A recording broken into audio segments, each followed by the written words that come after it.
চলমান গ্যাস বিদ্যুৎ সংকটের মধ্যে খানিকটা সুখবর দিলেন জ্বালানি ও বিদ্যুৎ প্রতিমন্ত্রী নসরুল হামিদ।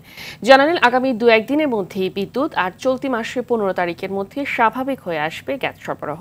দুপুরে সচিবালয়ে বাজেট পরবর্তী সংবাদ সম্মেলনে তিনি বলেন, চলতি অর্থ বছরে জ্বালানি বিভাগে মূল লক্ষ্য নিরবিচ্ছিন্ন বিদ্যুৎ সরবরাহ করা। এছাড়া চলতি জুলাই মাসে নেপাল থেকে বিদ্যুৎ আমদানির বিষয়ে সরকার চুক্তি করতে যাচ্ছে বলেও জানান জ্বালানি প্রতিমন্ত্রী।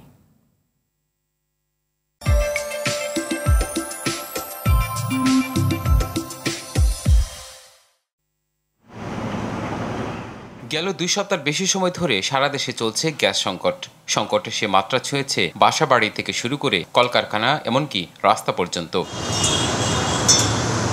রাজধানী জুড়ে সেই সংকটের মাত্রাটা আরো খানিকটা বেশি। বিশেষ করে গ্যাসে চালিত যানবাহন নিয়ে বেশ বিপাকে চালক মালিকরা। তার থেকে দাঁড়ায় আছি, এখনো গ্যাস পাচ্ছি না। এদিকে বসে খুব তাড়াহুড়া করতেছে, জানি না কোন সময় গ্যাস পাবো। 3 ঘন্টা সিরিয়াল দিয়ে গ্যাস নেই আমরা, তাও ঠিক মতো পাই না। সারাদিন বেড়ে 2 ঘন্টা গ্যাস 4 ঘন্টা লাগে, তাহলে আমরা জমা দেবো কেমন আর আমাকে নিজের চলবো কিভাবে? গ্যাসের পাশাপাশি সংকট চলছে বিদ্যুতেও। তবে চলমান গ্যাস বিদ্যুতের সংকটের খবরের মধ্যে আশার বার্তা দিলেন বিদ্যুৎ ও জ্বালানি প্রতিমন্ত্রী। 15-16 তারিখের দিকে আমরা আশাবাদী যে গ্যাস নিরবিচ্ছিন্ন হয়ে যাবে।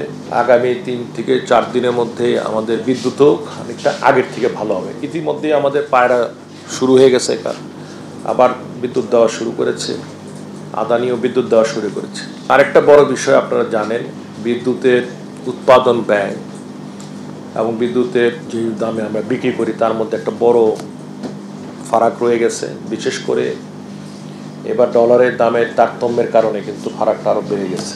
সচিবালয়ে বাজেট পরবর্তী এই সংবাদ সম্মেলনে মন্ত্রী জানান, চলতি অর্থ বছরে গ্যাস উত্তোলন আর বিদ্যুৎ সরবরাহের দিকে মনোযোগী হবে জ্বালানি বিভাগ। আমরা যে অতিবৃষ্টি দেখতেছি, আমরা এখন প্রস্তুতি নিচ্ছি যে অগস্ট সেপ্টেম্বরের দিকে যে বড় বন্যা যদি হয় তাহলে আমাদের কি প্রস্তুতি থাকা দরকার। আপনারা দেখেছেন গত 1 মাস যাবৎ বিদ্যুতের প্রচণ্ড ঘাটতি ছিল বিভিন্ন এলাকাতে।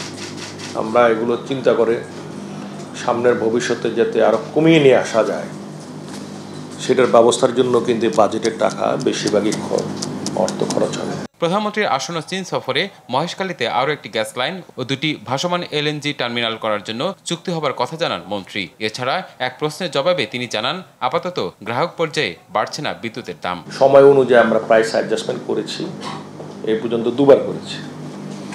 এখন বাকি অ্যাডজাস্টমেন্ট এটা হবে এবং সেটা সময় মতো হবে। আমরা যখন সরকার আমাদেরকে বলবেন সে অনুপাতে হবে। মারফরেজা, টিভি, ঢাকা।